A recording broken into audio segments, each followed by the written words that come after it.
Alicia, I want to start with you, and it's gonna be like let's start with kind of a broad question in terms of gender when we're thinking about gender. And you recently said, you're one of the main subjects of a documentary about the lives and rights of intersex people. And intersex people, as we heard and you say in the introduction, make up about 2% of the population, which you have previously said is about the same amount as redheads. Yeah. Did I get that right? Okay. And so, but there's still so little that's known about intersex health. So let's, again, start with this kind of basic question when we think about gender and intersex health and talk a little bit about what exactly that is. Yeah, so first off, I'd like to pose a question to the audience and ask, quick show of hands, how many of y'all were born with a body? That's all of us, right? And I think it's nice to acknowledge that, both because we're living through such divisive times, and that's actually the one thing that all human beings have in common, is that we all have bodies, and it's really nice to be able to latch on to something like that right now. Unfortunately, it's also the one thing that we are most ashamed to talk about. So I'm gonna ask y'all, is it okay if I talk without stigma, without shame, about my body on this stage? Is that cool with y'all? Okay, great, we're cool.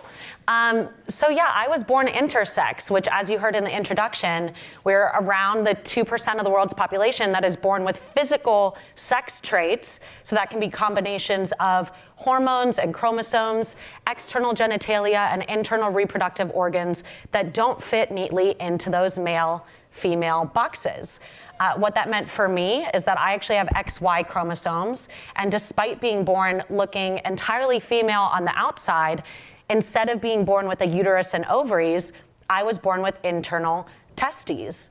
Unfortunately, they were removed from me, forcibly removed from me as an infant. I was sterilized, or given that I was born with balls, let's call a spade, I was castrated.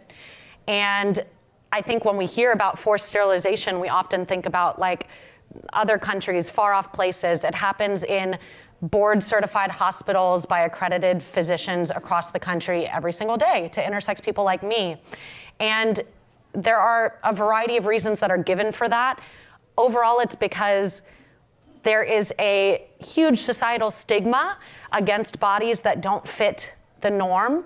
And what I would like to assert and have y'all walk away understanding is that I think everyone in here probably understands that sexuality is not a binary, or not just gay or straight. There's a whole range in between. Gender, people are starting to understand, is also not a cut and dry binary. You're not just a man or a woman. There's this whole non-binary spectrum. But sex is also a spectrum. It affects intersex people like me, who are born with traits that are closer to the center of that spectrum, but it also affects everyone in this room. Some cisgender women have really big boobs, and some are flat-chested. Some cisgender men can grow a full beard, and some can barely grow facial hair.